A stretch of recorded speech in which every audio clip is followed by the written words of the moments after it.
Boo! Yes, guys, that is, in fact, a hamster. And it can mean only one thing. It's deck tech time. It's been a while. I know, I think the last deck tech I did was for Bullsat, maybe 8 months ago, 7 months ago. I'm actually going to be doing a follow-up video of that particular deck relatively soon because it has undergone quite a transformation in the last half year or so. But for the time being, I'm going to focus on a completely different and relatively novel design. Something way off the beaten path. I'm sure anybody who's followed my channel or watched it knows that I love blue decks. And the Bullsat, the black-red deck, was a diversion into Rakdos territory. And I've continued that trend, kind of against my better impulses, giving way to inevitability with an exploration of a red-green strategy. Gruul, that's right. It is time for Minsc and Boo. Timeless Heroes. Wow. What an insane card this is. Honestly, I've talked about Minsc and Boo in some other videos on my channel, and the card is actually strangely similar to Tevesh Zat, actually, Doom of Fools, the cornerstone, the linchpin of the Bullsat deck. Basically, an incredibly powerful Planeswalker that you're allowed to have in the command zone. And historically, when it came to evaluating really strong cards to base your entire deck and your entire strategy around, usually you had to make some kind of concession. Either you were going to play with a creature that was powerful and had great utility, had a big impact on the battlefield, or you were going to play with a creature or a card that generated some kind of card advantage from the command zone. And overall, historically, the creatures and cards that generated card advantage from the command zone in a deterministic way were pretty much the best commanders that existed. Probably foremost among those was Zur the Enchanter, mainly because Zur in and of itself doesn't have card advantage built in, of course, but if it attacks one time, you get to put the most powerful card advantage spell ever printed into play. Necropotence with 40 life at your disposal, and you'd win the game almost instantly. So even though Zur didn't actually technically provide card advantage, it allowed you to put a card advantage card into play and won the game immediately. I'm sure anybody who's familiar with my channel knows that I used Nin the Pain Artist for years as well, and that was sort of a quintessential card advantage commander. And there's a bunch of other cards, a bunch of other commanders that kind of historically fit into that spot. Creatures like Damia, Sage of Stone. There was also Narset, the 6-mana Jeskai Narset. It's basically card advantage, flip over 4 cards and cast them for free. And there's a whole host of other commanders that provided card advantage, but none of them were really all that amazing to the point where you could just base the entire deck around them. They usually came with some kind of a drawback. And then Thrasios and Tymna were printed, and that gave you quite a bit of card advantage from the command zone, although situational. Thrasios costing 4 mana to activate, and sometimes just putting a land into play, and Tymna requiring some kind of creature attack to trigger. And both of those guys, obviously incredibly powerful commanders by nature of their low casting cost and the fact that they were so threatening, but nothing really overwhelmingly strong. And then Tevesh Zat was printed, and for the very first time, there was a Planeswalker that you could put into the command zone that was trivial to cast. I mean, 4 generic mana and a single black, very achievable by turn 1 or turn 2, and a steady source of card advantage, basically providing you 2 extra cards a turn at a minimum, and often 3 when channeled through the commander, and putting you so far ahead so quickly that your opponent, barring them drawing a relatively narrow range of comeback spells or equalizing effects or draw 7s, would be out of the game pretty quickly. And not long after Tevesh Zat was printed, they printed this guy. And you only had to play against Minsc and Boo a couple of times to immediately realize just how utterly insane this thing is. This thing is power creep incarnate. In fact, the only thing probably preventing Minsc and Boo from being the most powerful commander in the entire format is the fact that it's Gruul and doesn't contain black or blue. And that is a drawback, a pretty important one. It matters more depending on what format you play. If you play multiplayer where people are playing heavy combo and fast decks and stuff, the fact your Gruul becomes a bigger liability, mainly because red-green is just historically poor at interaction, particularly at interaction with combo. And you're relegated to kind of interacting in the way that red and green tend to interact with, and that's through artifact and land destruction, which can be very effective, but often if your opponent is just too fast and they draw key combo pieces, you can kind of be stuck a turn or 2 behind and unable to stop them from killing you. That said, it's not like the strategy doesn't work, And Minsc and Boo has plenty of ways that it can also exert its will in the game and win in a game quite quickly, inevitably against one opponent or even up against four. I've played this deck both single player and in multiplayer. It is incredibly strong in either format. I think it's probably best suited for single player, just like most of my decks, but adapting it to multiplayer would not be terribly hard. It is so fast and aggressive, and the inevitability of both the draw engine and the board control interaction that's provided by the Planeswalker, it kind of does everything you want. So just to state for people who aren't terribly familiar with it, it's a 4-mana Planeswalker, 3 loyalty when it comes into play. When it comes into play and during every upkeep, you get a 1/1 hamster token named Boo. There he is right there. He has trample and haste, and he's a 1/1. However, for a single loyalty, or to gain 1 loyalty, put 3 +1/+1 counters on up to 1 target creature with trample or haste. And of course, even though he's little, Boo has both trample and haste. So the turn he comes into play, the same turn that Minsc and Boo comes into play, you're able to make Boo a 4/4 trampling haste attacker. That gives you the ability to do something right out of the gate that a lot of sort of more control-oriented strategies struggle to deal with, and that's dealing with Planeswalkers. You have a 1/1 that's a 4/4, you smash in, you kill off the Narset that they just played, or you kill their Jace the Mind Sculptor or whatever. So definitely incredibly powerful and effective at tamping down Planeswalkers, which are one of the most powerful and ubiquitous threats in the format. And then, of course, the secondary ability is what really, really elevates this card from being amazing to totally insane. -2 loyalty. Sacrifice any creature. When you do, Minsc and Boo, Timeless Hero, deals X damage to any target. So that's Planeswalker, creature, or player, where X is that creature's power. And if the sacrificed creature was a hamster, I wonder where you get one of those from. Draw X cards. Totally nuts. The fact that you get a 4/4, you get to attack with it. You've now got a 4 loyalty Planeswalker. The next turn, you can attack for 4 again, or if you elect not to attack, if you're worried about something like Condemn with Swords to Plowshares or Black Instant Speed removal, you can just sack the hamster, deal 4 damage to any target, so killing their Planeswalker, killing their best creature, killing their commander, or dealing 4 damage to their face, and then you get to draw 4. Draw 4 cards.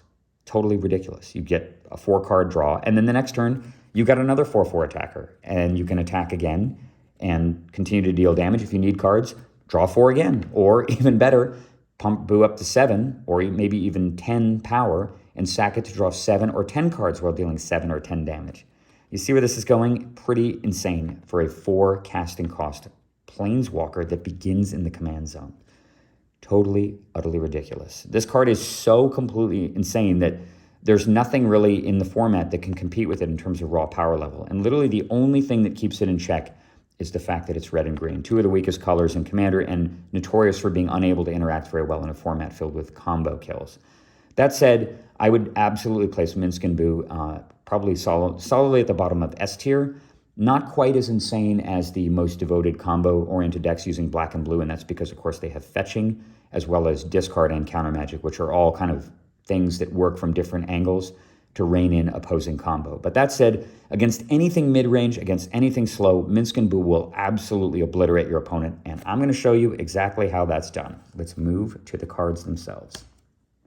I'm going to start with Zerocast costing cards and going down towards higher casting cost stuff, and we'll go by alphabetical. So first card, Chrome Mox. Sort of a staple now, it seems, in Commander. This card was sort of on the fence of a lot of decks. I didn't actually run it in that many decks, mainly because without a steady source of card advantage at your disposal, Chrome Mox's -1 to hand size could be problematic, and you could often find yourself just down by a card or two, particularly if they're able to destroy the card. In this case, your main goal is putting the Planeswalker into play as quickly as possible, so Chrome Mox accelerates that. Kind of obligatory. There aren't really any cards that you're terribly sad to discard to the Chrome Mox to further the goal of just simply getting the commander in play. And because this is very much an all-in strategy on the commander, not quite as much, a little bit more than Tevesh Zad is, in the sense that Tevesh Zad has some backup plans. This is truly a sort of all-in on the commander deck, commander strategy, and you'll see there's plenty of other cards to support that theme. Gilded Lotus. God, if ever there was a card that Gilded Lotus thrived with, it is Minsc and Boo. In fact, I've said that Bullzat is the best Gilded Lotus deck in the format, and I think arguably you could make the case for Minsc and Boo, mainly because you get the commander without any extra help other than a single mana source and the source of a land or some other mana-producing artifact. You have Minsc and Boo on turn 1. You're literally attacking with a 4 damage hasted hamster on turn 1. Next turn, you have the discretion of either smashing for 7 and continuing to apply pressure to their life total, or you can throw it at their face, throw it at their first Bird of Paradise or their Llanowar Elf or whatever, and deal 4 damage and draw 4 cards. Anyway, if you draw Gilded Lotus with Minsc and Boo and they don't counter it, you probably just win the game on the spot. It's honestly that degenerate interaction. And I'm sure enough people have said things about having Black Lotus in Commander already and how problematic that is, that I don't need to say anything further. I've got 1/3 of a Black Lotus, and if you can imagine, any deck that justifies using Lotus Petal is doing some pretty degenerate things. The fact that this is Jeweled Lotus but minus 2/3 of the mana and is still 100% worthy of inclusion just shows you how incredibly overwhelmingly powerful the commander is. Mana Crypt, obviously staple in every deck in the format. The strongest singular card in Commander. The tutor target that you go for in every black deck. In this deck, of course, we're not running any tutors anymore. Experimented with Gamble for a little while, but ultimately found that it was too inconsistent. So you got to just draw the Mana Crypt, whatever it is, 1 in 8 games, 1 in 9 games or something, depending on whether your mulligan rules allow. But either way, draw Mana Crypt, you got Minsc and Boo often on turn 1, and you will win the game in short order from there. So just try to do that as often as possible. Mox Diamond, another obligatory accelerator in every competitive list, incredibly expensive in the real world, not quite as bad online. But, of course, it's just another instrument that allows you to go all in on the commander quickly, and on average, probably a little bit better than Chrome Mox, given the fact that it's usually better to throw away a land than it is to exile a card in your hand. Mox Opal. Oh, look at this, a Gruul deck. Usually heavy on creatures running Mox Opal. Could something degenerate be going on here? Mox Opal, super, super powerful in this deck. There's more than enough artifacts to support it. I think you probably need roughly 18 to 20 artifacts instinctively to really make Mox Opal good, and this deck is well above 20, so it's an obligatory inclusion. All right, and that is it for the zeros. There's 6 of them total. I'm going to move to the ones. Look at this, guys. You see that weird-ass formatting? Flying //. Tap to add 1 mana to your mana pool. What color is it? I don't know.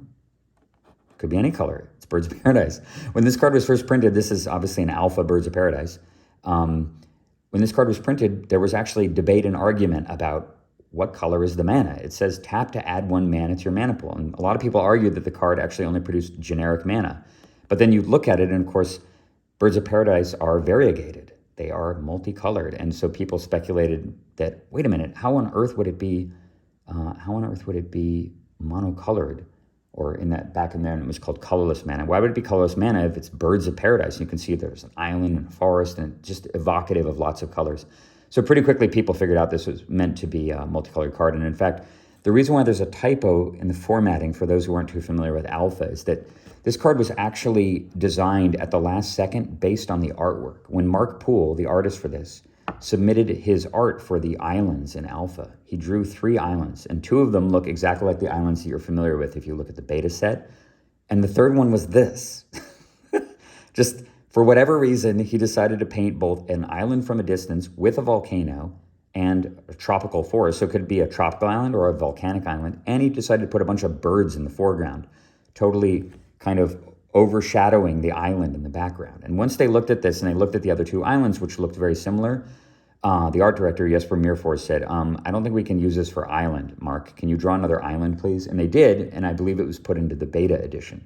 In the meantime, they had to scramble to design a card in Alpha that would fit the picture. And so they came up with Birds of Paradise. You can see the templating wasn't even complete yet, although I think they did intend it to be multicolored. And ironically, it's like the best 1-drop ever made for up until, I don't know, I don't even know what 1-drops are better than Birds of Paradise. I guess the Hierarchs might be better. Ragavan is certainly better. You could make an argument there are a few other 1-drop creatures, but Birds of Paradise has been pretty much a staple and is, I mean, I guess Allosaur Shepherd's insane. There's a bunch of good green 1-drops that have made sense, but Birds of Paradise, still a stalwart 30 years later, incredibly powerful card, and of course, right at home in Minsc and Boo. Crop rotation. All right, so I'm not really that big of a fan of this card, but one of these sub-themes, actually, it's not even a sub-theme, it's almost a primary theme of this deck, is mana destruction. Red-green does not have counters. It does not have discard. It has to go fast, and it has to be disruptive to the opponent's mana base.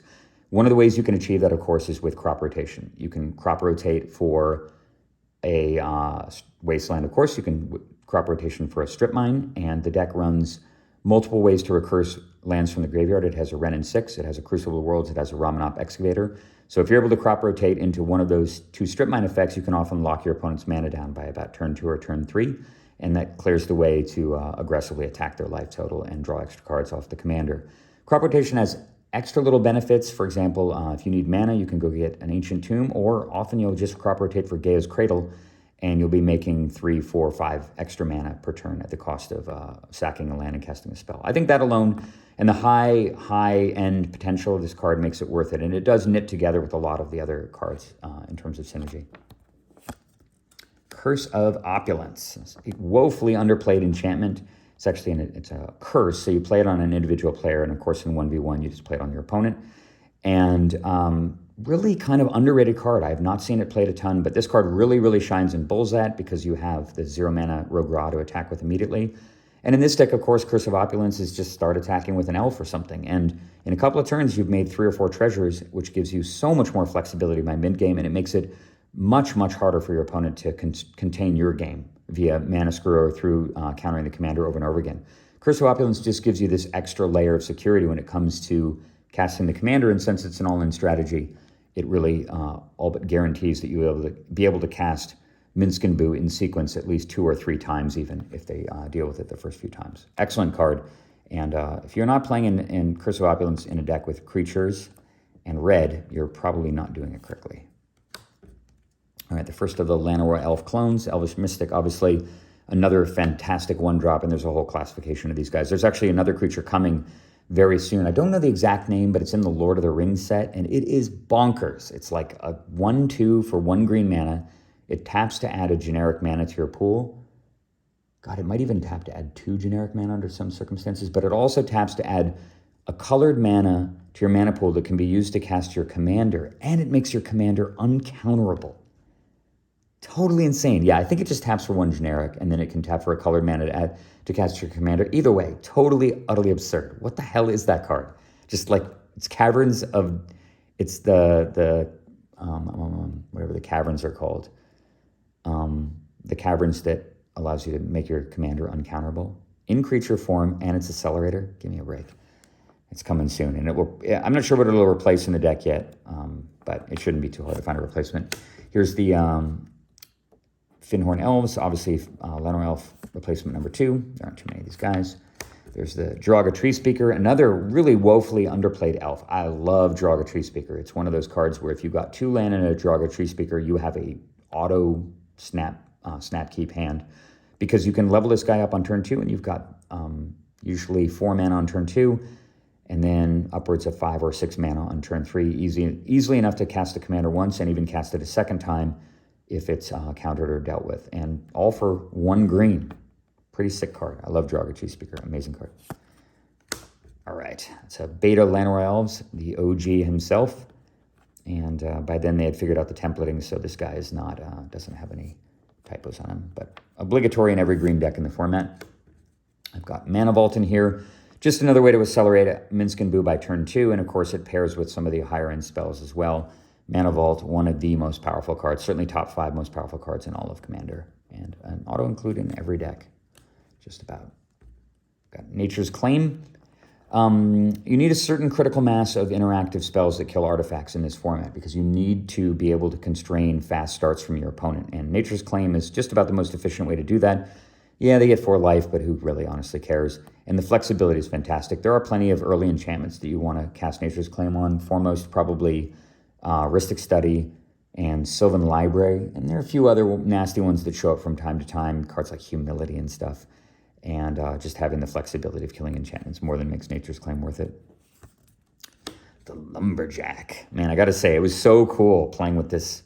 There's actually 2 cards that were paired together many years ago in one of the most powerful and definitive decks in what was called Type 2 at the time, now called Standard Format. The deck was called Vice Age, and it was invented by a group of players down in Southern California and played most famously by Henry Stern to, I don't know if he did well in nationals with it. He certainly won a couple of Pro Tour qualifiers up in Northern California with it. But the backbone of Vice Age was the interaction of this creature, Orcish Lumberjack, and the card Yokelhops, 6 mana sorcery from Ice Age that destroys basically everything in play except enchantments back then.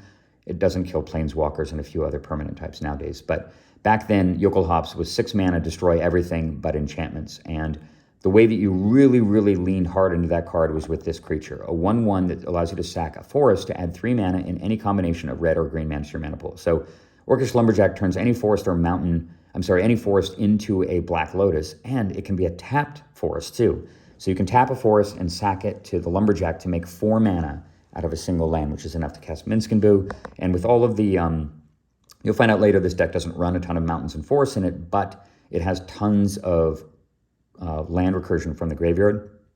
So you can have more than enough fuel to feed the Lumberjack in perpetuity until it's dealt with. Incredibly threatening card to play on turn 1, and one of the strongest accelerators in the deck, actually.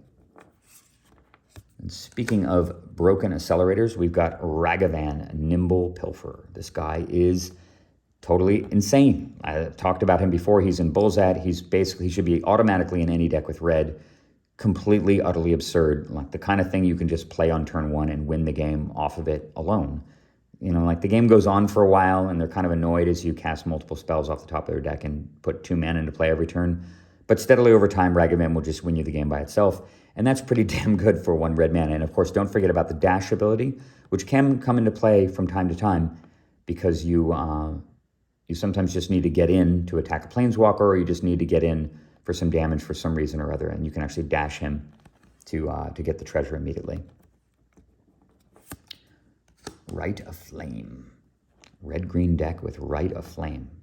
Adds 2 red mana for 1, so kind of weak-ass red ritual. You normally see this card showing up in devoted combo decks, and even though Minsc and Boo actually isn't technically a combo deck, the combo is just get the commander into play and win the game. So this helps you do that a little bit faster. One turn earlier, and combined with some of the other effects in the deck, it will allow you to often get Minsc and Boo into play on turn 1 or turn 2. On top of that, it does make double red, and sometimes the deck will struggle to cast some double red spells. So Rite of Flame can sometimes help you overcome that issue. Like if you needed to cast Fiery Confluence, for example, because there's an emergency with a bunch of artifacts, you could Rite of Flame and cast it.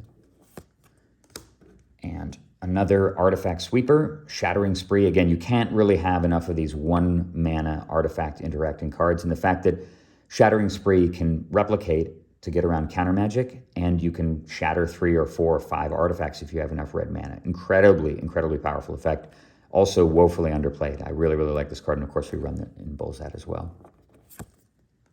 Skull Clamp. All right, so Skull Clamp, incredibly strong in this deck too. It's not as good as it is in Bullsat for obvious reasons, since you don't have a commander that just pumps out 2 0/1s every turn, allowing you to draw 4 for 2 mana.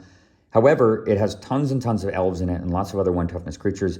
It also has the hamster itself, so you don't need to actually sacrifice the hamster. You can just make it a 1/1, and it comes back every turn and clamp it. So anytime you have a steady source of 1-drops, Skull Clamp should probably be in your deck, and particularly in green decks where you've got a preponderance of 1 toughness creatures. I don't think this card is played nearly enough either. I think people just do not appreciate how broken and stupid it is, but it does shine in Minsc and Boo.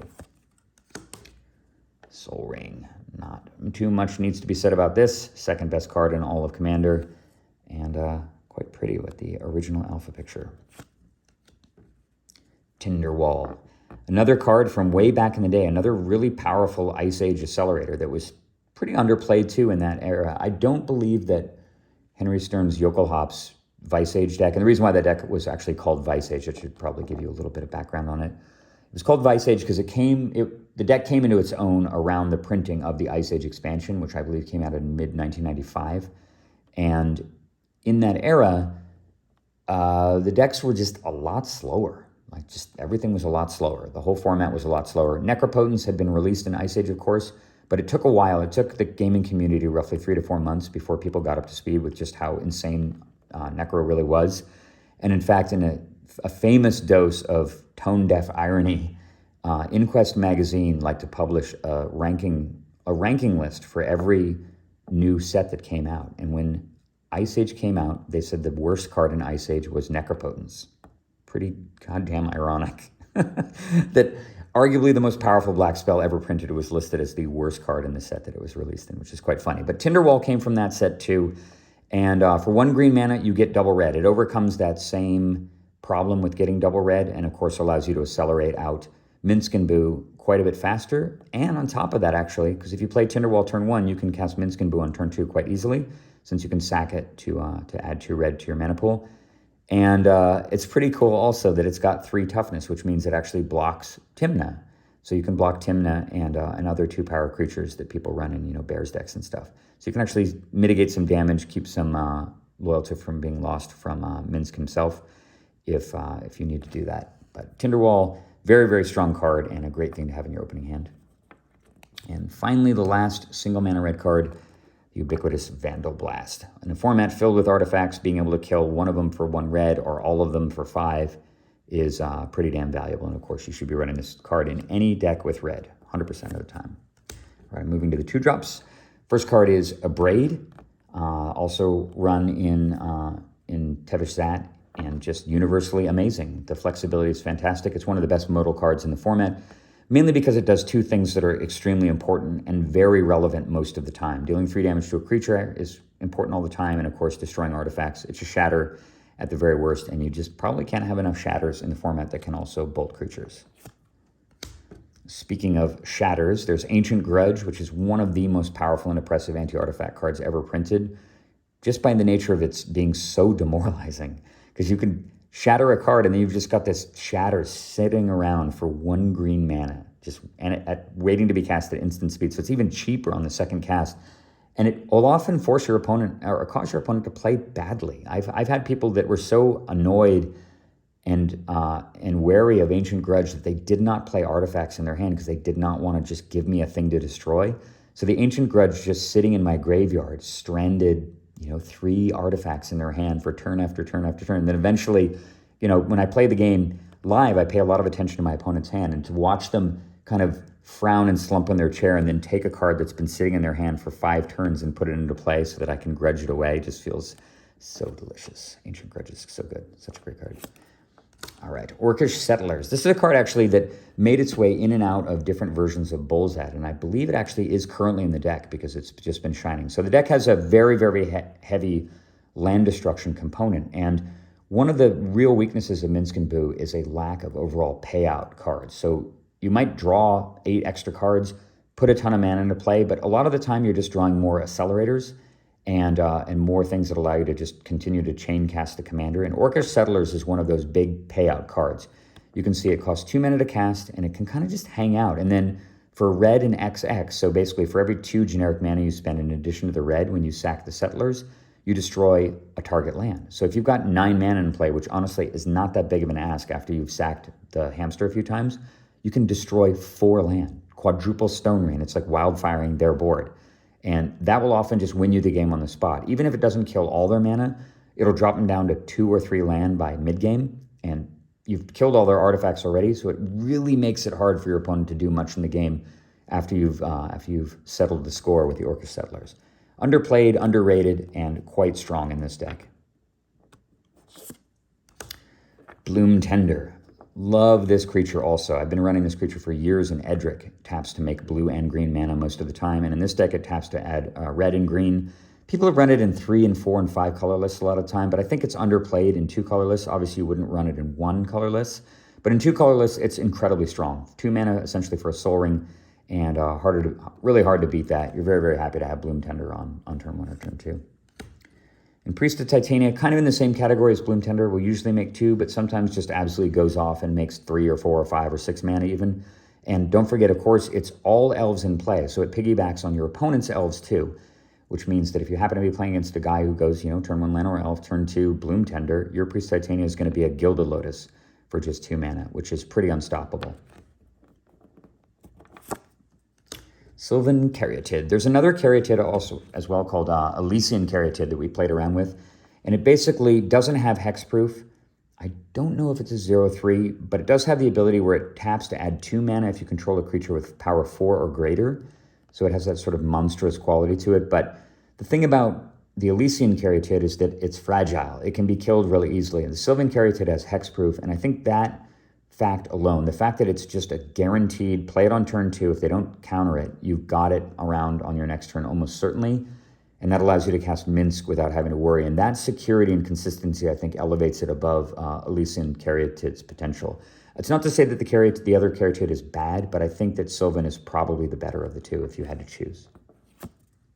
Speaking of good Sylvan cards, wow. Sylvan Library, arguably the best green card ever printed in Commander. I think that as far as multicolored cards are concerned, that may not be true due to how good Minsc and Boo is, but Sylvan Library, probably the best green card in Commander, given the fact that you have 40 life. And of course, as I said before in previous videos, I don't know if I've actually done a deck tech with Sylvan Library, but the correct behavior with this card is to take 8 damage, usually at least 3 times consecutively. There are a few rare instances where it doesn't make sense. For example, if you look at 3 cards and 3 of them are land, or it's 2 lands and a mana producer and you have plenty of mana and you have a way to reshuffle, it might be worthwhile to just take 1. However, most of the time it's correct to just take 3. Your life total is totally, utterly irrelevant. And the cost of a card in a normal game of Magic, I've discussed this in some other videos where I've talked about the sort of relative life total value of a given card in Magic. In a regular game of Magic, the value of a card is right around 4 life. It's probably between 3.5 and 4 life. But in Commander, you have double the life total. You have 40. So that means that the cost effectively is halved, which means the cards you get from Sylvan Library cost somewhere between 1.5 to 2 life points each, effectively in terms of balance. That makes them a complete no-brainer to take as many as possible, just like you would with Necropotence. Totally amazing card, and worthy of mulliganing too sometimes, and certainly keeping dubious hands if you have access to Sylvan Library. Just don't get spell snared. Wall of Roots, another fantastic card. I run this card. That's right. I guess Have I ever done an Omnath deck tech? I don't think I have. It's not going to be as much room for an Omnath deck tech now that I've got a red-green deck tech for a deck that's just way better than Omnath. But Wall of Roots is an Omnath, way better in that deck because you can actually add the mana on your opponent's turn too and float it back and forth between the turns due to the commander. But in this deck, it's still fantastic. It's a really robust blocker. 0/5 stops most of the creatures in the format and will allow you to accelerate Minsc and Boo a turn earlier as well. Incredible 2-mana Planeswalker. There are only a handful of 2-mana Planeswalkers. This one has to be the best one by nature of the fact that it pings and it also provides card advantage from the graveyard through fetch lands and of course through Wasteland and Strip Mine. And I believe there's a Dust Bowl in this deck too, so that's another interaction with it. Also an Urza's Saga, and Ren and 6 can get that back too. And with Crop Rotation, you have the ability to get a Strip Mine or a Crucible lock going as early as turn 2, which is pretty damn hard to stop. It's just an awesome creature. And of course, if you are lucky enough to use the ultimate, you get an emblem with instant and sorcery cards in your graveyard have retrace. So you can do all sorts of crazy things with the instants and sorceries in here. You know, certainly kill your opponent's artifacts till the end of time. Ren and 6, quite powerful for 2 mana. All right, the best 2-mana accelerator in the format, Arcane Signet. You're all familiar with this card. It's been around for a while now. And I remember when this was first printed, I was just thinking, man, that's really interesting that they would make that. That's a kind of an emphatic statement about the direction of Commander and pushing the power level in Commander. And I was not wrong in that assumption because we've since seen a lot of really ridiculous stuff released since Arcane Signet. Grim Monolith, slightly weaker version of Mana Vault, considerably weaker by nature of being 2 mana instead of 1, but still good enough, and particularly with the higher end cards in this deck, that it warrants automatic inclusion. One important distinction to remember, of course, with this card is that the untap effect can be done at any time. That is a huge amount of flexibility versus Mana Vault, which can only be untapped during your upkeep step. And of course, if you leave Grim Monolith tapped, it doesn't hurt you either. So that does balance out the cards a little bit. Gruul Signet, obligatory red-green Signet to accelerate the commander. Liquimetal Torque. Man, I cannot say enough good things about this card. I think the last time I reviewed a deck that had Liquimetal Torque in it, obviously Bullsad, I had just begun to play with the card and had really begun to gain some respect for it. But man, I think this is... I just said that Arcane Signet was the best 2-mana artifact producer in the format, but now in retrospect, it might be this thing. Liquimetal Torque gives red-green decks and mono-blue decks and black-red decks the ability to interact with an entire range of permanents that they normally cannot touch, particularly red-based decks because you have, and green too, because you have so much artifact kill. And the ability to turn any permanent into an artifact, insane. You can just go and shatter their Planeswalker. You have Ancient Grudge and Liquimetal Torque. You can basically kill anything but lands twice for 3 mana. Totally nuts. Double Vindicate. And it's an accelerator. It does such cool things. You can even do things like, if you have the Karn, the 4-mana Karn that I'm running, you'll see him a little bit later. the guy who shuts down artifacts. He's basically a null rod for your opponent's artifacts. If you have Liquid Metal Torque, you can tap it during your upkeep and turn, I don't know, an enchantment into an artifact or a Planeswalker into an artifact, and they can't use it either. Just over and over and over again. Whenever you have Liquid Metal Torque in play, take a minute to assess how many different ways it can interact with the battlefield, and you'll be utterly shocked at how it allows you to do so many things that just seem kind of unfair and outside the color pie. Love this design. It's one of my favorite cards printed in probably the last 20 years, and can't say enough good things about it. Talisman of Impulse, kind of just a slightly better version of the Gruul Signet. Umezawa's Jitte. Man, Jitte. This card has actually found its way back into Bullseye after being on the bench for a while, and it seems weird that you'd run it in a deck where you have lots and lots of 0/1s. I keep talking about Bullseye because it's so good. But there's enough ways for the Bullseye deck to carry the Jitte that it can become overwhelmingly strong really quickly and snowball out of control. And of course, in this deck, you've got a preponderance of 1/1s, and you have a 4/4 trampling hamster. Umezawa's Jitte, just an insane card. There's so many complicated, difficult board positions that this card solves single-handedly. And you can often put your opponent in a position where they can't play their commanders because you've got 4 or 6 counters just sitting on the Jitte, waiting to eat up the next 2 creatures they play, and can provide incredible pressure as well. You can hit through for tons more damage by removing counters to add +2/+2 to the creature, to trample over at the hamster, and of course the synergy with Boo himself is ridiculous. So for example, you make Boo during your upkeep, make him a 4/4, throw the Jitte on him and attack. The Jitte gets 2 counters, so they take 4 damage. Next turn, you don't even have to do anything. You don't have to add any more counters. You can remove 2 Jitte counters, make Boo an 8/8, attack for 8 trample, and then sack the hamster to deal 8 damage to any target and draw 8 cards. And you've probably won the game on the spot. And you still got the Jitte. You can still just keep doing Jitte shenanigans. Such a strong card. Oh, the bear. The polar bear. Incredibly powerful card. I wield this mighty artifact in so many different decks in the format. It gets more and more powerful the more opponents you face, and it shines tremendously in a mana denial-based strategy like Minsc and Boo. Winter Orb, always be looking for an opportunity to play it at the right time. Whenever your opponent taps out, don't play it early usually. It's usually wrong to play it super early.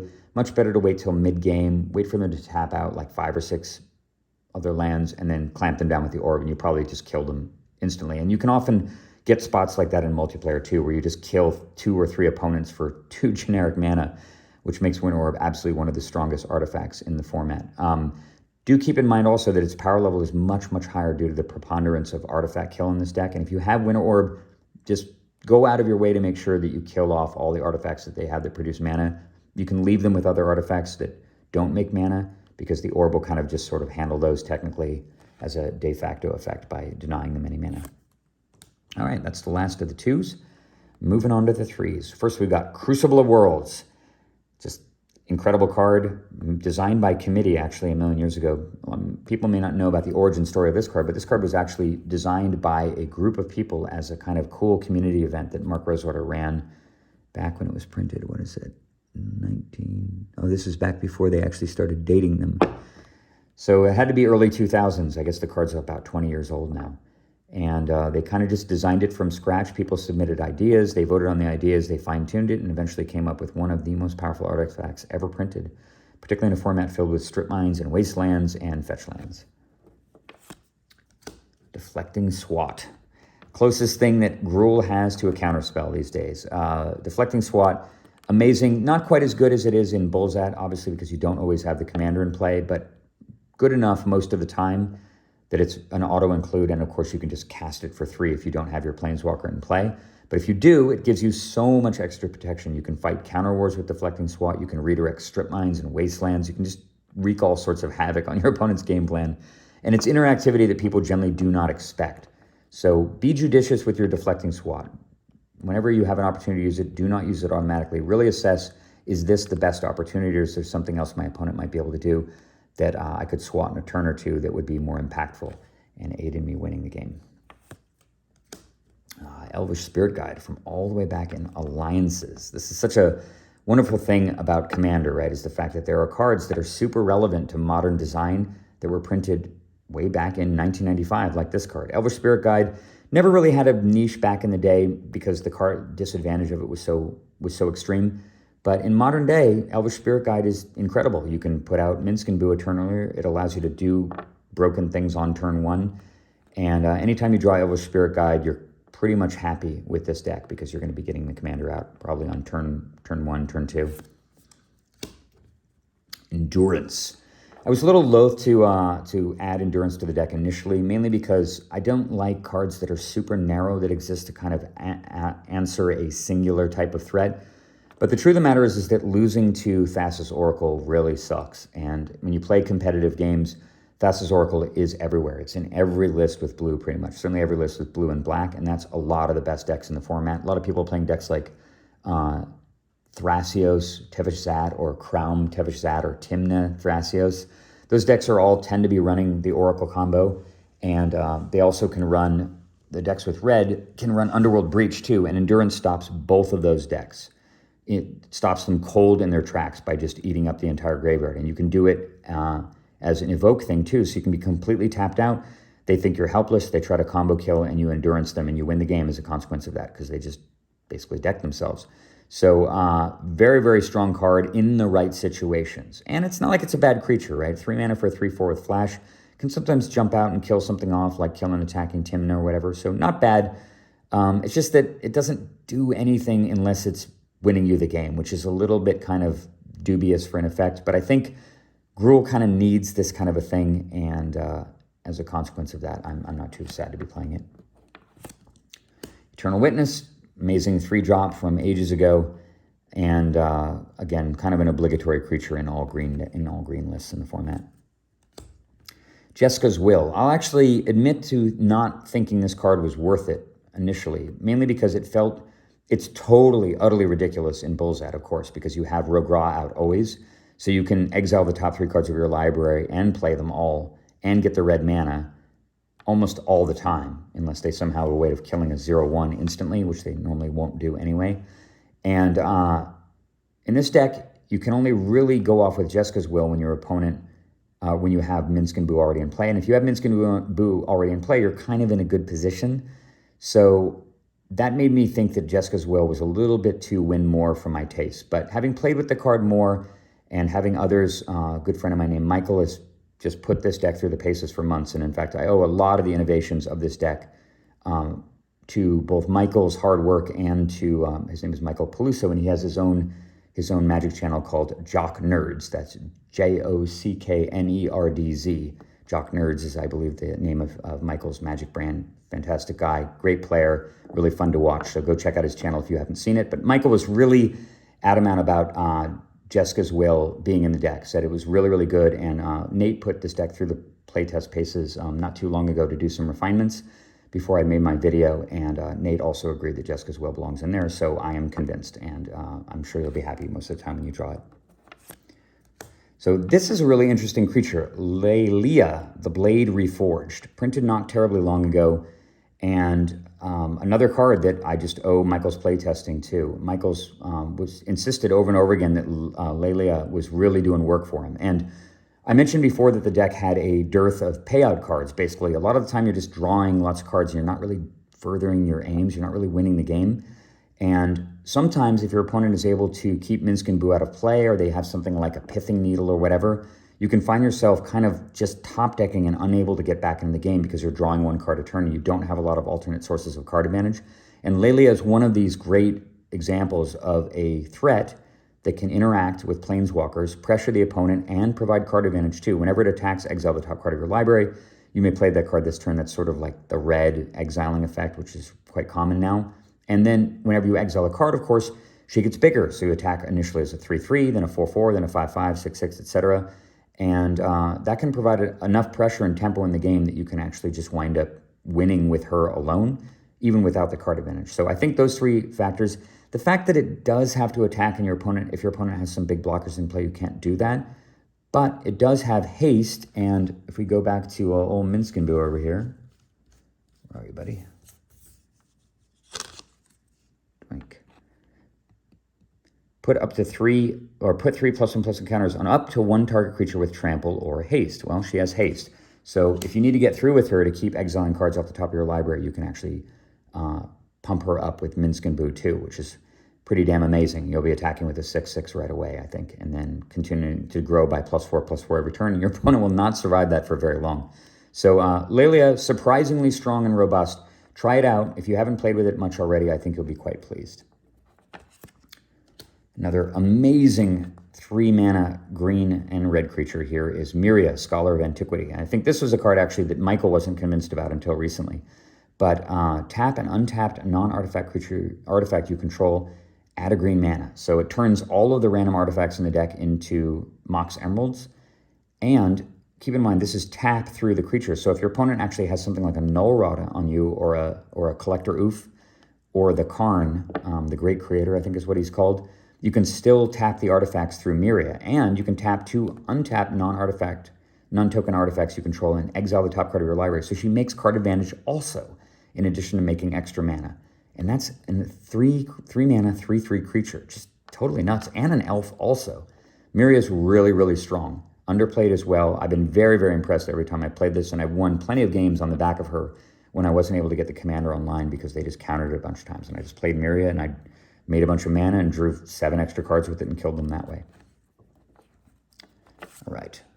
Speaking of creatures that do alternate things, we've got Professional Facebreaker. Printed pretty recently, has made its way into this deck and really, really shines in the deck. Whenever one or more creatures you control deals combat damage to a player, create a treasure token, and sacrifice a treasure, exile the top card of your library. You may play that card this turn. Amazing. Every turn, beyond the first one, Facebreaker will... actually, I guess you can just do it right away. Every turn you attack, and you can exile the top card and play it. So it can even be a land as well. You don't have to cast it. And there's other ways to manufacture treasures like Curse of Opulence and so on. And so you can use the Curse of Opulence treasures that you've got sitting around and turn them all into new cards. Totally amazing. And only 3 mana, and he has Menace. So very, very hard to block. Pretty all-around fantastic effect, and will give tons of decks fits. All right, Ramana Excavator. Just the Crucible of Worlds in snake form, although it says Naga Cleric. It looks very snake-like to me. I'm not sure how that's a Naga, but I guess it's got arms. Yeah, it's got like a snake head. I don't know. Naga in this game are different from Nagas in other games. But Ramana, fantastic creature, just like another copy of Crucible, and you're very seldom unhappy to see him. Old stalwart Reclamation Sage, kind of another obligatory, goes in every green deck kind of creature, kind of like Eternal Witness. Just gives you more artifact and enchantment interaction. I've got Simeon's Spirit Guide, printed in Time Spiral, I think.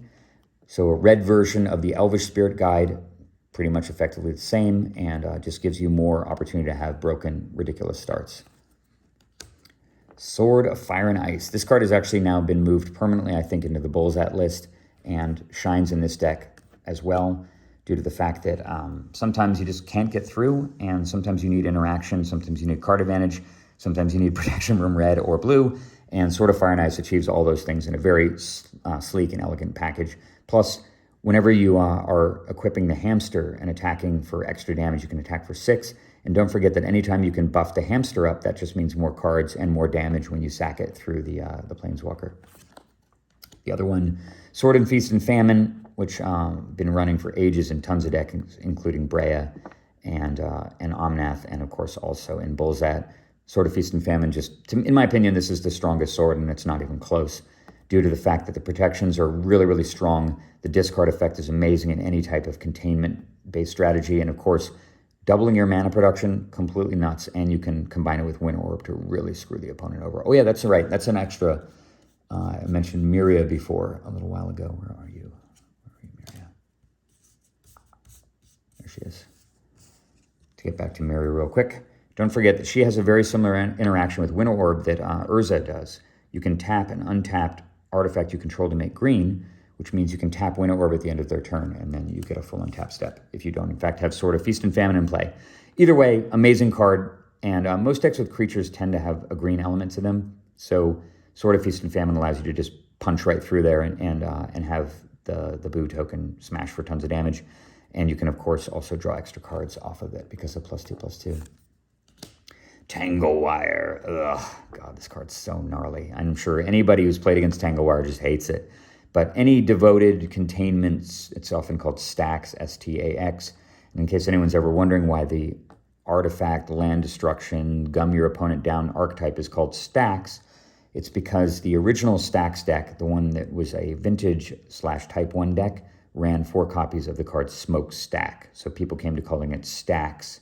And that term just sort of stuck around as a catch-all phrase for decks where their main goal is containment through mana denial. And Tango Wire does that incredibly well. Because of the fact that the way the fading triggers work, you can stack it so that you stack the put a counter on it first, and then you resolve the other effect, which is tap artifacts equal to the number of counters, which means that, the other way around.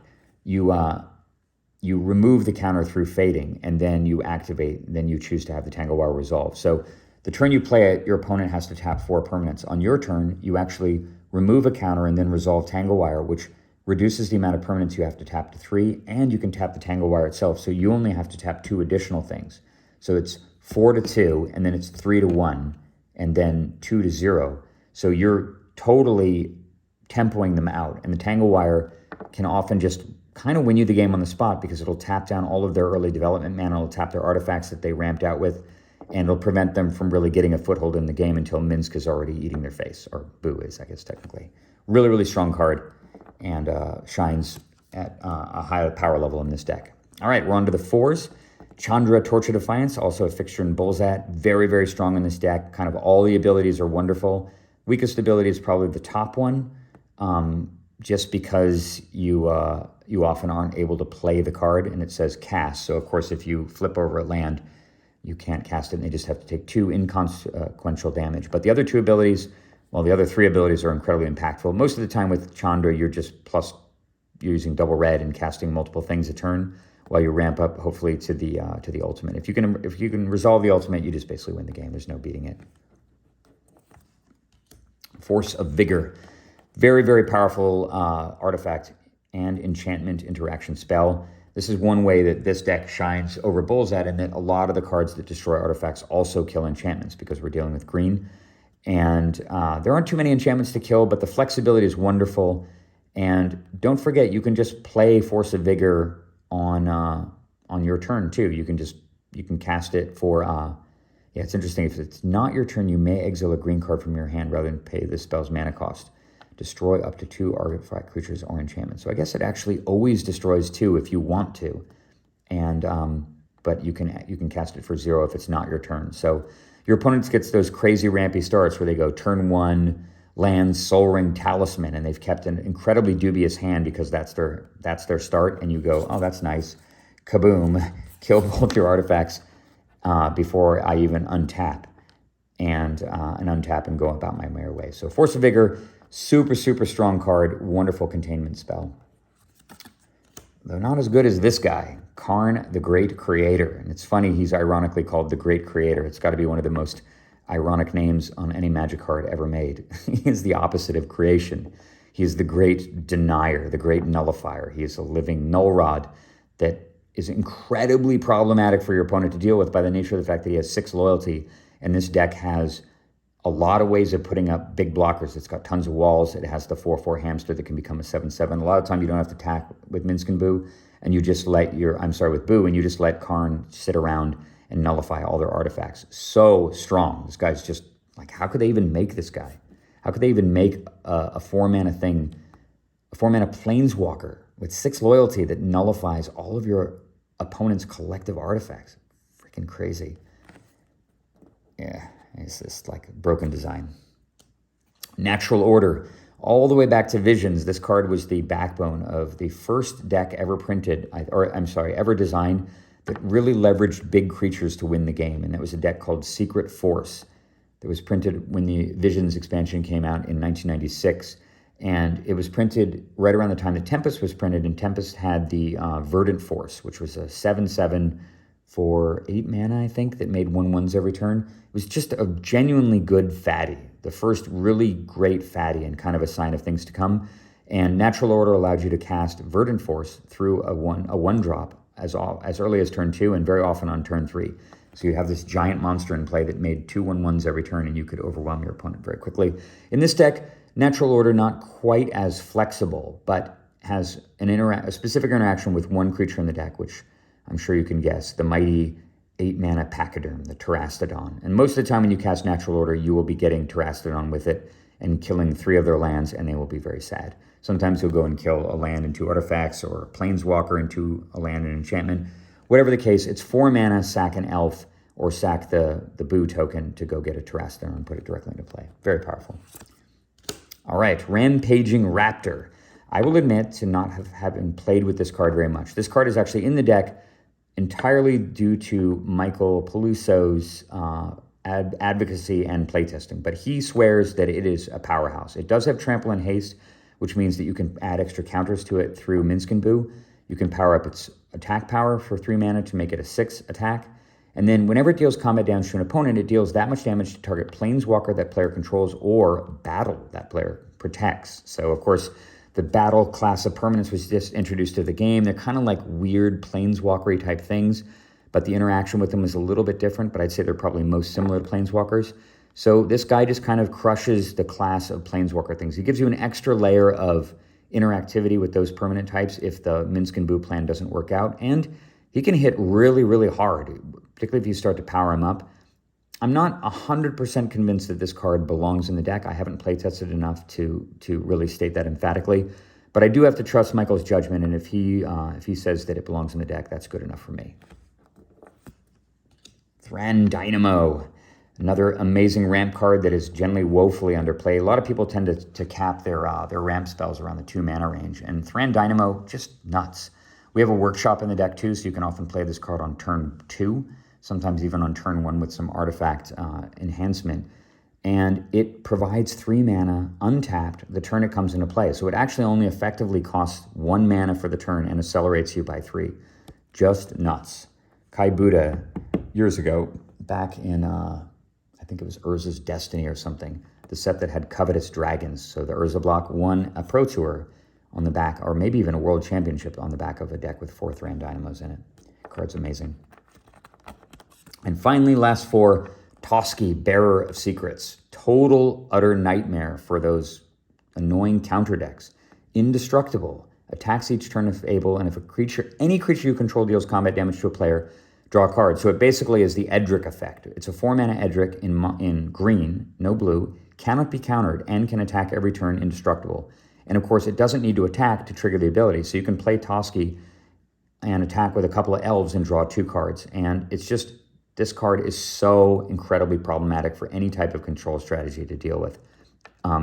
It may seem like they're not losing that quickly because they're only taking a little bit of damage a turn, but a control deck based around containment is not going to be able to beat you if you draw an extra card every turn or multiples with Toski. And it is a total powerhouse in this deck. All right, on to the 5s. My other favorite high-end accelerator, the Gilded Lotus, super insane in this deck. Of course, tons of accelerators to get it out. You can get it out with Workshop. You can get it out with Rite of Flame even, or the Spirit Guides. You can get it out with any of the quick artifacts, any of the elves. And yeah, it's plus 3 mana and 3 mana of any color. Totally incredible. Super strong card. I kind of run it in just about every commander deck, regardless of theme or strategy these days. And that means you should probably be doing the same. Even though it seems like 5 mana artifacts that don't immediately impact the board aren't good, it's so good because it just gives you 2 additional casts of your commander. It just allows you to hit your high end so easily. And there's so many ways to just cheat it into play. All right, on to the 6s. Godfather Statue. Another fixture in containment decks like Bullset. Godfather Statue is incredibly strong if you're able to get it out early. And even by mid-game, this card will save you from 2 of the most ubiquitous combo kills. It is much, much harder for your opponent to kill you with Thassa's Oracle if you have Godfather Statues in play.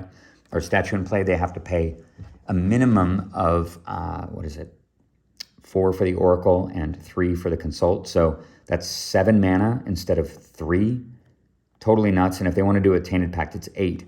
And a lot of the time, you can keep the opponent down to about 3 or 4 mana sources. So if you are able to land Godfather Statue, they cannot combo kill you. They also can't kill you with Underworld Breach. So it protects you from 2 of the easiest and worst ways to lose a game that you're massively ahead. And it's just generally annoying and awful for your opponent to deal with, like a double Rhystic Study that they cannot decline to pay for. Look at that. It's back. Yokel hops. Yokel hops is a word, I believe it's Icelandic. I think it's an Icelandic word, and it basically means, yokel means glacier. So this is basically when a wall of a glacier shatters due to melting, and a huge flow of ice and water pours out and destroys everything behind the glacier, like in a valley or whatever. It's called a yokel hops. And in this case, it buries all artifacts, creatures, and lands, which were the only permanent types that existed when this card was printed in Ice Age. It took a long time for it to be relevant again, but it is massively powerful in Minsc and Boo, mainly because you can often just engineer a situation where you cast yokel hops and the only thing in play is Minsc and Boo. And then you make the 4/4 and you smash them and they play a land, and you smash them for 7 and they play something, and then you sack the token, draw 7 cards, kill the thing they played, draw 7, put 3 mana sources into play, and the game is totally over. So yokel hops is exactly the perfect reset button for this deck, because it leaves your Planeswalker in play, and that's all you need to win the game. All right, moving on to the big hitters. Nissa, Ascended Animist. I was talking about payoff cards. This is one of them. Nissa, Ascended Animist is an incredibly strong payout card that was just printed, I think, a few sets ago. It is Power Creep Incarnate. So you can pay any range of mana here. These Phyrexian mana symbols can be paid either with green mana or with 2 life. If you do pay fewer than 7 for it, and the 7 has to be 4 green, which can be a big ask, you get fewer loyalty. In fact, it's 2 loyalty less for each Phyrexian mana that you pay, each life that you pay. But even as a 5 mana 3/3, this thing has -1 destroy target artifact or enchantment. So you get triple naturalized for 5 mana, which puts it right in the same category as like Vivian Reed and the other 5 mana, the name eludes me right now, but it's the 5 mana Planeswalker that makes 1/1 elves that you can actually play as your commander. It does that at a minimum, but sometimes you've got 6 mana, and a lot of time you got 7, and you can play it as a 7 loyalty thing and immediately make an 8/8.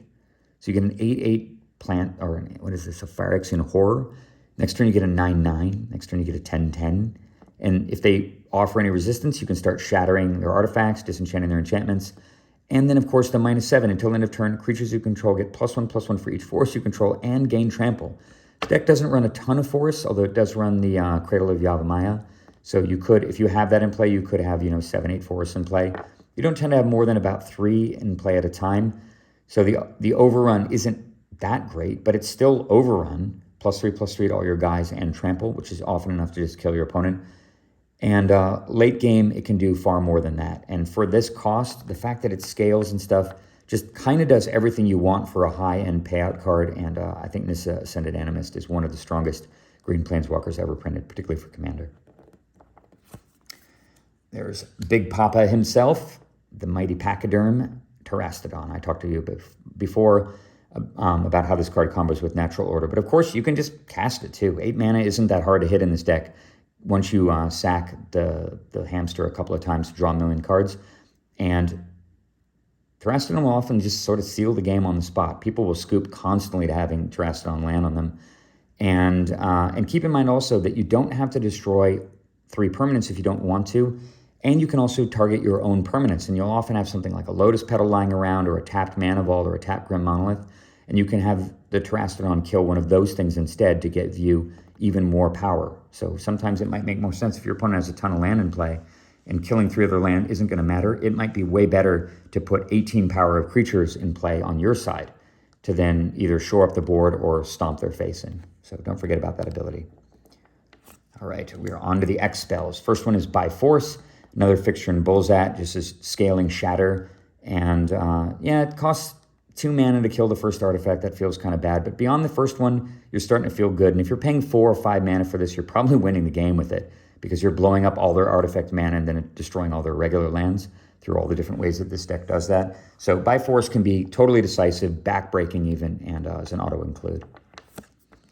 Green Sun Zenith. This is a card that mixed feelings about this. I know that, I don't know if Michael's actually playing it right now, but I think the flexibility of the card alone makes it more than worth it. And we are running, I believe we're running a Dryad Arbor. So if you play it on turn 1 and you pay 1 green mana, you can make X 0, which means you get a 0 power creature out of the deck, which is the Dryad Arbor. And that gives you 2 mana on turn 1. It is a come into play tap land, or effectively, like, you can't tap it because the creature has haste.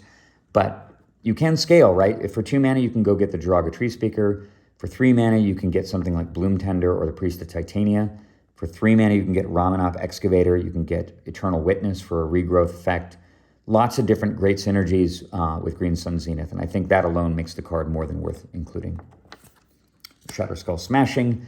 Flexible Mountain, basically, it's just better than a mountain, and sometimes you really need that X damage spell interaction with opposing planeswalkers, which is one of the things it can do, and I think that just makes it simply better than a mountain. And you're already playing red-green anyway, so go for it. All right, that is the end of the spells, guys. We've completed it. I believe that is, let's see, I think the deck runs 29 or 30 lands, so about 60 spells, 59, 60 spells. So I'm going to go through the lands quickly. There isn't really that much to say about them that hasn't already been said. Ancient Tomb, of course, allows you to cast Minsc and Boo a little bit quicker. Life loss balanced around 20 life. In a normal game of Magic means that Ancient Tomb taps for only 1 point of damage to give you 2 mana turn, more than worth it. First of the fetch lands, fetches both, either red-green dual land in the deck, the Taiga or the Stomping Ground. Bloodstained Mire is exactly the same. These ones, of course, only get mountains, but it doesn't matter. It's a nice Arabian Nights, City of Brass. Of course, even though you're running dual color, you cannot have enough come into play untapped dual color lands, and the damage is totally inconsequential usually. In the theme of getting 2 mana out of a card, once again, City of Traders gets Minsc and Boo out a turn earlier. It does have a drawback, but you do get to use it twice. If you play it, let's say you go turn 1, regular land, turn 2, play another land, and cast a, I don't know, Signet or something, or any other creature. Or you do something like turn 1 land elf, like Taiga Elf, and then you can go City of Traders, cast Minsc and Boo on turn 2, and then on the next turn, before the City of Traders goes away, you can tap it first for 2 mana and then let it die. And of course, you can bring it back later with all the different graveyard recursion things for lands. Command Tower, nothing much to say about that. And there's Copperline Gorge, more than good enough for the deck. Sometimes it comes into play tapped, but it's rare, and most of the time it's just a red-green land that isn't special. It's just a generic land. It's not a mountain or a forest, but that's more than good enough to get 2 colors on turn 1. Crag Crown Pathway, of course, flips over into Timber Crown Pathway, so you can make red or green depending on which one. Sorry about that. A little emergency. Get that position. You can tell I don't edit these things. This is all done in one take, the way videos were made to be made. Red or green mana, and depending on what situation you need it in. There's the Dryad Arbor. Again, this is a card that people have been on the fence about in the deck. It does suck to draw it, as one of your early lands and you have to play it, and sometimes they kill it. But the flexibility with Green Sun Zenith and the fact that you can clamp it with Skull Clamp and stuff, I think makes the card just a little bit better than a forest, which is what it would replace. And of course, it is a forest, so you can Lumberjack it and stuff too. And don't forget that because it is a forest, it can be fetched with a fetch land at instant speed if the fetch land can get green. And sometimes that can matter. Sometimes your opponent has 1 loyalty left on their Planeswalker, and you've got a fetch land sitting there, and they don't realize what you can do. And so you fetch up an instant speed 1/1, and you attack and kill off the Planeswalker, and it saves you. Like often, card that reminds that often has that situation is the Narset. I think it's the Parter of Veils, the 5 mana or the 3 mana 5 loyalty blue guy. And after they use it twice, it's still hanging out in play with 1 loyalty on it, just kind of asking to be attacked. And a fetch land into Dryad Arbor can get rid of it. And I've done it more than my fair share of times in both Edric and in Omnath and in this deck. Dust Bowl. Keeping with the land destruction mana containment theme, Dust Bowl is a very, very powerful card, also quite underplayed from Mercadian Masks, and it allows you to destroy lands over and over and over again, even when you don't have Strip Mine and Wasteland. If you have any of the land recursion things, you can use Dust Bowl every single turn, and sometimes you don't need any of those at all. Sometimes just killing off a few key mana pieces can win you the game anyway. There's a Beta Forest there, and I think I have 2 of them in total. Yeah, there's 2 Beta Forests. Only 2 basic forests. That's more than enough, actually. And there could be an argument for running a snow-covered version of a forest. I'm just running 2 Beta Forests because they're prettier, but you could run a snow-covered one if you wanted the variety or to confuse the opponent. Gaia's Cradle. The most powerful land from Urza's Saga that is not banned. Tolarian Academy, of course, the #1 best land. But Gaia's Cradle, not that far behind. Incredibly valuable card. totally bonkers in this deck, totally bonkers in really any green deck with creatures, and is a very common target for the crop rotation. I've got Grove of the Burn Willows, another land that makes mana on turn 1 of either color, which is incredibly important. And yeah, your opponent gains a life, but really, let's get real. No one cares about that. Karplusan Forest, sort of the inverse of Grove of the Burn Willows. You take the damage instead of them gaining life, but it's effectively the same thing. 0 drawback, really. Same as Mana Confluence, more Cities of Brass. The Workshop. So cool having Mishra's Workshop be one of the very best cards in a red-green Gruul deck, but it is true. The Workshop accelerates out all of those artifacts I talked about before and just enables so many broken, insane starts. This card is worth a fortune for a reason. It's totally insane. All right, Misty Rainforest, first of the green fetchers. Not too much to say about that. There's a single copy of Basic Mountain in the deck, and you'll be surprised how often you're fetching this card. We only run 3 basic lands, and I think that's probably the right number. If you struggle to, or if you're having a constant problem where you're running out of lands to fetch, then you might consider adding either another forest or another mountain to the deck, but I think this is probably correct. 2 forests, 1 mountain. Rishadan Port, also from Mercadian Masks. It was definitely a theme in that set. Let's make a bunch of annoying lands that mess with your opponent's lands. And Rishadan Port got really, really expensive, actually, until it was eventually reprinted. But very, very powerful card. You just play it early.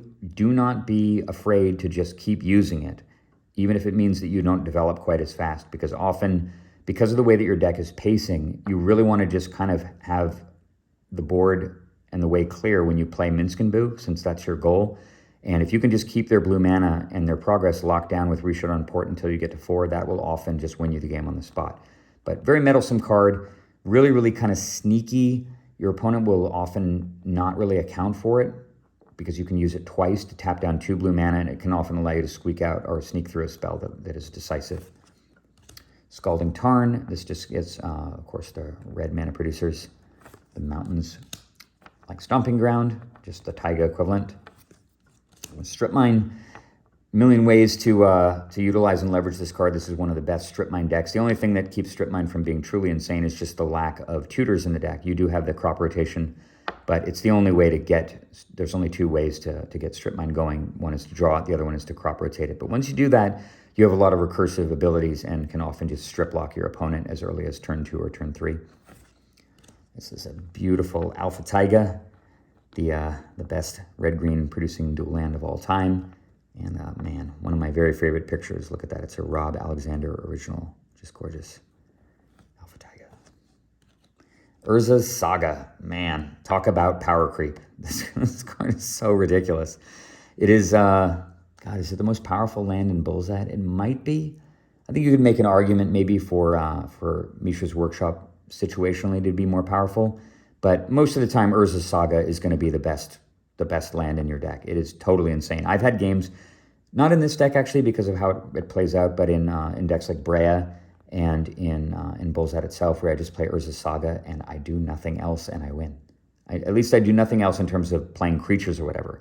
But because I've had a fast artifact start, the first token I make is a 6/6, and then I make a 7/7, and I go get I go get a Soul Ring or I go get Skull Clamp, and I just pound my opponent's face in with the 2 lands that I got almost for free out of a land with the 2 creatures I got almost for free out of a land that I played for 0. And you can get accelerators, you can get Soul Ring, and most commonly, I don't know, I'd say more than half the time I probably get Skull Clamp with this card, but I do get Soul Ring a fair amount of the time also. Either way, totally nuts, and of course with all the land recursion, you can often use it again 2 or 3 times in a game. Super nuts. There's another green fetcher that gets the Taiga equivalents. I've got the weaker Strip Mine in the form of Wasteland. Super, super strong in this deck. There's another green mana producer. Another green mana producer fetcher. And finally, the last card in the deck. We have reached the end. Yavimaya, Cradle of Growth. And just, that's exactly what green needed, right? It needed Urborg for green. Turns all your lands into forest, which is so awesome because the deck often tends to run out of fetchables fairly quickly. You only actually have 4. You've got, or actually, no, that's not right. You've got 5 total. Forest, no, I guess it's 6. You have forest, mountain, arbor, taiga, and stomping ground. But even then, by mid-game, you often have run out of things to fetch, particularly if you've drawn a couple of those things naturally. And so you've got these fetch lands that you can bring out of the graveyard and stuff, but they don't do anything. And Yavimaya, Cradle of Growth, will allow you to still get mana out of them. And of course, the synergy with the Nissa Ascended Animist is ridiculous. If you play Yavimaya, Cradle of Growth, you just overrun for 7 or 8 or something, and you just one-shot them with a bunch of elves, and the game is over. So, guys, that is the last card in the deck. Let's bring these two compatriots back up to the front.